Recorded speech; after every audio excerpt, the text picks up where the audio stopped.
I've been a long-time fan of Béla Fleck, number one. I think this, when he comes in November, that will be maybe my 7th concert I've heard Béla perform, and this will be my first experience with him in his classical mode. So I'm very eager and excited about that.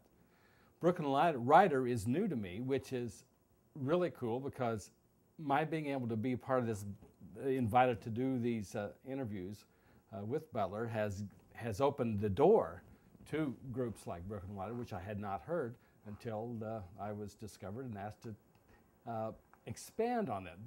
These guys are from Brooklyn, and a string quartet, young guys who have just amazing chops, if you will.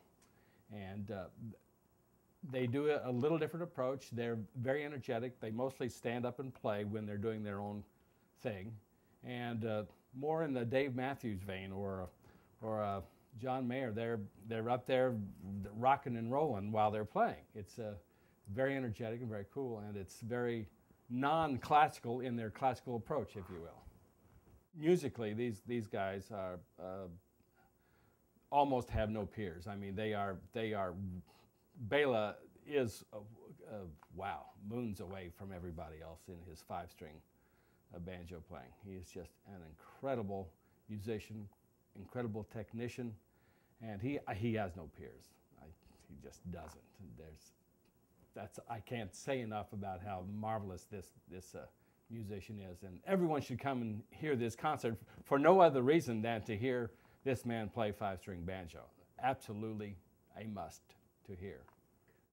You're going to hear some of the most incredible musicians you will ever hear, and it will be interesting for me to sit and watch how they interact with each other. They're going to be doing new material in a classical mode, but these guys are all improvisationalists. They're all jazz-oriented as well. So I'd be interested to see how it all comes off, and I expect that there will be a great deal of interaction amongst the players as this concert moves forward.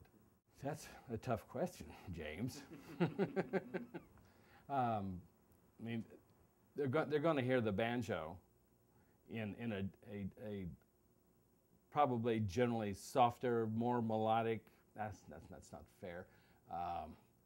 It's going to be more of an Americana type of sound as opposed to probably a harsh bluegrass yada da da kind of sound.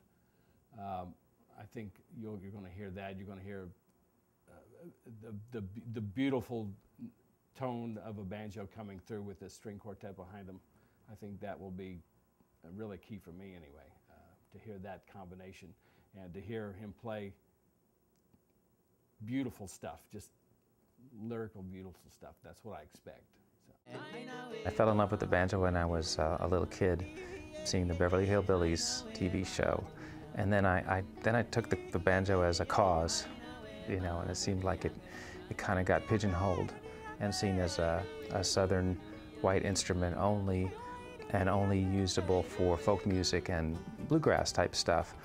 I get bored of doing the same thing all the time, and as a musician, having fresh challenges is our lifeblood.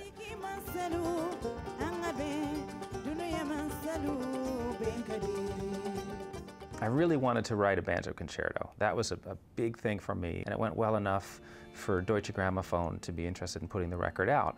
And the question came up, well, what is going to go with this piece? That was about the point, I think, that we started talking to the folks at Butler about the idea of them commissioning a piece. The result is Night Flight Over Water, a 3-part composition performed with the string quartet Brooklyn Rider.